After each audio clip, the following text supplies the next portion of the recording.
Thank you very much for taking the time out of your very busy schedules to join me today. I hope that there is something within this video that is of importance to you or to somebody that you know.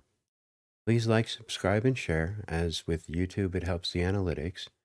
You can, however, also find us on Rumble, Odyssey, and Locals. You can also support us, if you choose to do so, on Locals and Odyssey, because what PayPal did is they went ahead.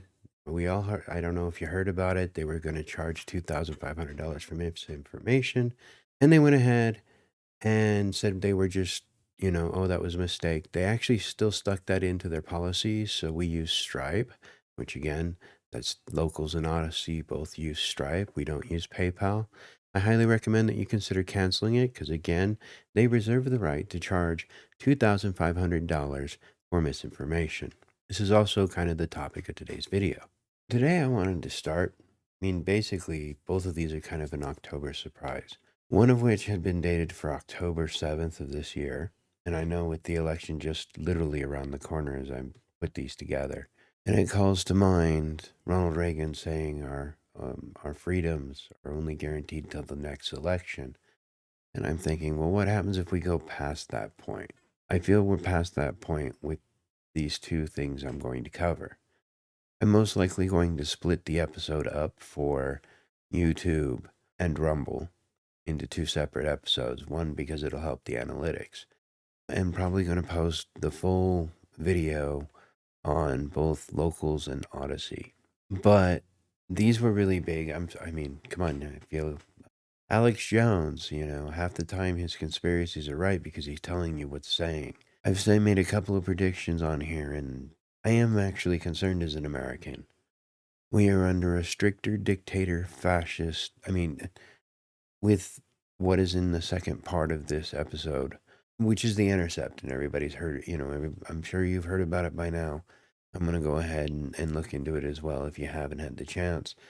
I highly recommend you stick around for that part because it puts us in a position with these two things to make us more controlled, more restricted in our speech and our freedoms, and literally the loss of the First Amendment going back to about apparently just before the 2020 election. We've lost our First Amendment.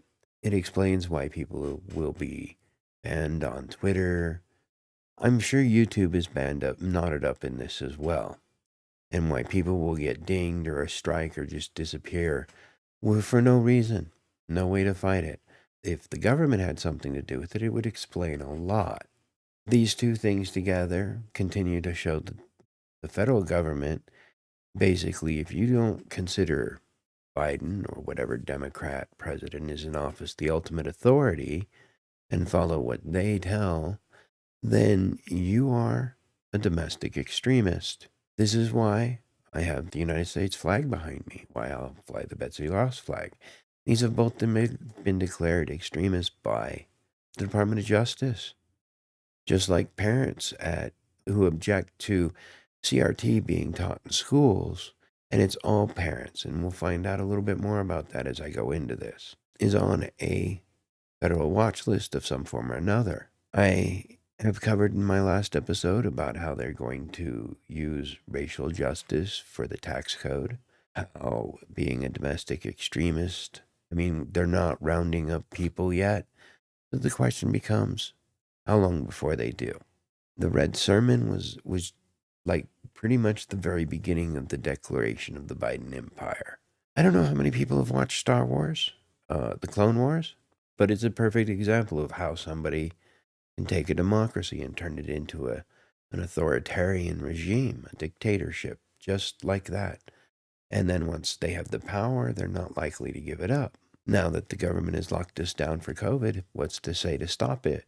Now that the government is determined I'm a non-essential worker, that alone should be incredibly scary to any American, that you can be determined to be a non-essential worker, a non-essential person by your government at any time. I thought we'd gone past this kind of thing years ago. Look at the way that America treated the Native Americans until what, the 1920s, the 1940s even, we continued to treat the Native Americans, and now it's being shoved in our faces in such a way that we're supposed to be evil for things that we had no control over. Remember, the Democratic Party started with authoritarian anyways. They were the slave owners, they were the authoritarian, they were the elite, etc. There was a lot going on. It wasn't just slavery that the Civil War was fought over. Just they tend to say that's all it was, and it wasn't. Also, people to have the individual rights to determine for themselves. Now you have the federal government saying, but with the case of abortion. Funny thing is, though, what happened to my body, my choice when it came to the vaccine? So it only applies in certain situations, thus showing a two-tiered justice system, thus showing that we are in some type of a fascist or authoritarian, where certain rules apply to certain people. We are no longer the just country that we were, even if we were, but looking back at the 90s, even the 80s, have we ever really been that just country? Well, right now we come to question it because of the way our corrupt government has taken over. And literally, the government has ignored our First Amendment rights. And I want to say Obama was a horrible president. He's the first dictator that we've had. He weaponized the DOJ. He weaponized the IRS. It's him that gave the Democrats the idea to continue to do this. It's about power, Kamala Harris said during the campaign trail. It's about power. It's not about the individual. It's about the establishment. Right now, the federal government is the #1 employer. Yet they'll take your money and send it over. $62 billion has been given to Ukraine in a war that you, the American citizen, has not voted on, nor has your representatives voted to be involved in this war. Interesting that even at least Vietnam was considered a police action. But once again, they're sending that money over there, and the Ukrainians don't have to pay it back. No wonder Putin calls our dictators satanic. How they have lost the way. The elite have lost the way. When you've got this whole thing going on with Pelosi, I won't even get into that. There's so much contradiction on any of the sites as it is of what's going on. It's just a fuddled mess, to the point where they're even claiming Gamergate and all of this. It is incredible. But what I wanted to get to was we're going to go ahead.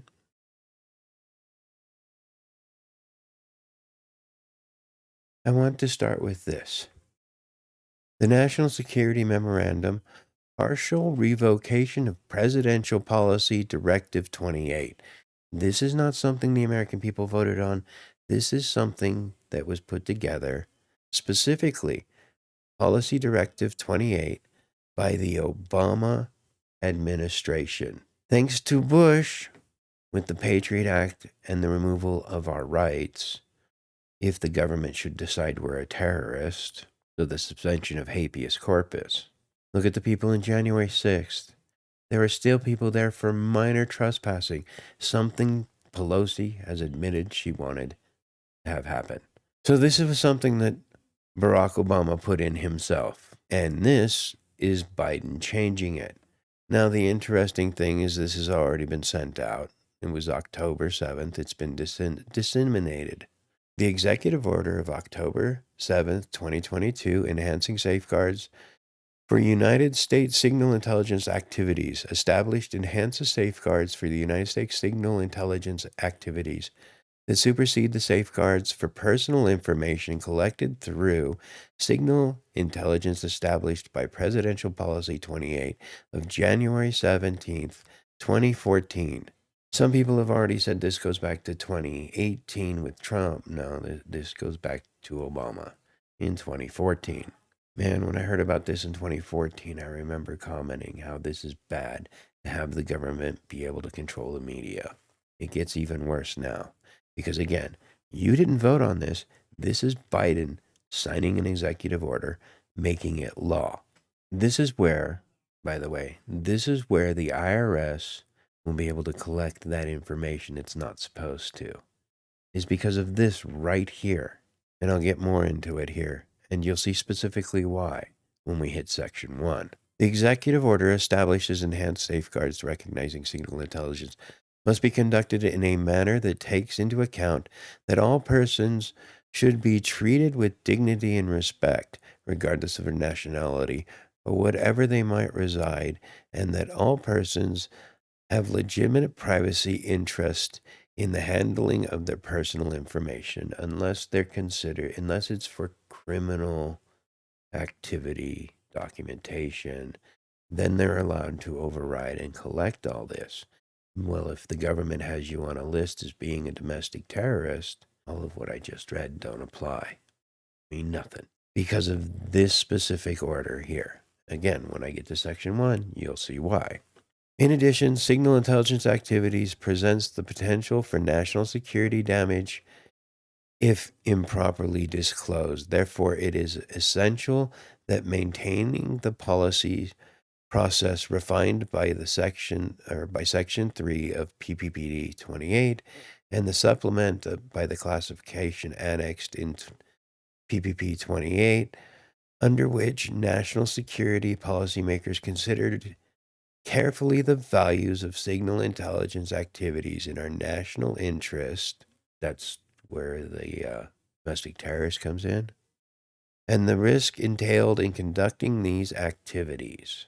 Section 1. Revocation of PPD 28 is hereby revoked except for sections 3 and 6 of that directive and the classified annex of that directive, which remain in effect. So everything but 3 and 6 are kept in the one that Obama wrote. Now, the one that really gets to me, read this, and you're more than welcome to read it. Obama White House Archives.gov. Advanced technologies can increase risk as well as opportunities, however, and we must consider these risks when deploying our signal intelligence capacities. The IC conducts signals intelligence activities and care with the precision to ensure that its collection, retention, use, and dissemination of signal intelligence accounts for these risks. In the light of the evolving technologies and geopolitical environment, we must continue to ensure that our signal intelligence policies and practices appropriately take into account our alliances and other partnerships, the leadership role the United States plays in upholding democratic principles and universal human rights. The increased globalization of trade, investment, information flow. Man, this is some World Economic Forum BS. Our commitment to an open, interoperable, and secure global internet. So we're supposed to control the internet now. And the legitimate privacy and civil liberties concerning the U.S. citizens and the citizens of other nations. Again, Section 1 is revoked. The presidents have long directed the acquisition of foreign intelligence and counterintelligence pursuant to their constitutional authorities to conduct U.S. foreign relations and fulfill their constitutional responsibilities as Commander-in-Chief and Chief Executive. Remember in the Red Sermon, if you weren't a Democrat, basically, you were an enemy of the state. They have also provided direction on the conduct of intelligence activities in furtherance of these authorities and responsibilities, as well as the executive laws enacted by Congress. This is not enacted by Congress, though, nor were the changes to it. Consistent with these historical practices, this directive articulates principles to guide why, whether, when, and how the United States conducts signals and intelligence activities for authorized foreign intelligence and counterintelligence purposes. Those have also been changed to misinformation purposes. So as I was saying, the interesting part is that this has been changed. What does it start with? Signal intelligence collections shall be authorized and conducted consistent with the following principles, which means Biden just threw out all of the principles. The collection of signal intelligence shall be authorized by statute or executive order, proclamation, or other presidential directive and undertaken in accordance with the Constitution and applicable statutes, executive orders, proclamations, and presidential directives. So again, This means that PPD 28 no longer has to follow the Constitution. Right there. Privacy and civil liberties shall be integral considerations in the planning of the U.S. signal intelligence activities.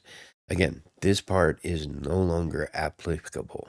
The United States shall not collect signal intelligence for the purposes of suppressing or burdening criticism or dissent or for disadvantaging persons based on their ethnicity, race, gender, sexual orientation, or religion. All of that has been removed, which means now the federal government can specifically target these people, including and not limited to for the purposes of suppressing criticism or dissent.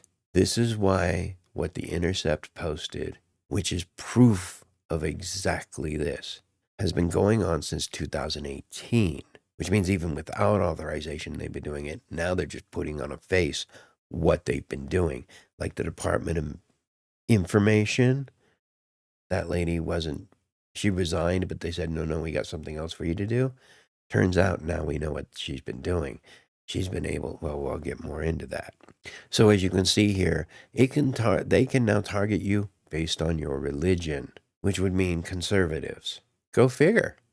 And specifically in here, they were already, as we can see by the evidence from The Intercept, the United States was already using the signal intelligence for purposes of suppressing criticism or dissent. It is now officially known that the federal government suppressed information about the Hunter Biden laptop on Twitter, Instagram, YouTube, Facebook, all of these companies, as verified by The Intercept and internal documents released by the Department of Homeland Security. I hope when you vote that you vote Republican and that these Republicans don't just sit around and continue the status quo, because right now what they have is the ring, and let's hope that the Republicans are responsible enough to throw the ring, the one true ring, into the fire and burn all this stuff away. This is against the Constitution. Let's move on to C. The collection of foreign, private, commercial information or trade secrets is authorized only to protect the national security of the United States or its partners and allies. It is not an authorized foreign intelligence or counterintelligence purposes to collect such information to afford a competitive advantage to the U.S. companies and U.S. bureau sector commercially. Tell me they're not doing that as well. Because again, well, everybody knows that the IRS being weaponized, the DOJ being weaponized. We know in the past they have affected other countries. The CIA has intentionally affected other countries' elections. Look at what's happening down in Brazil with Bolsonaro.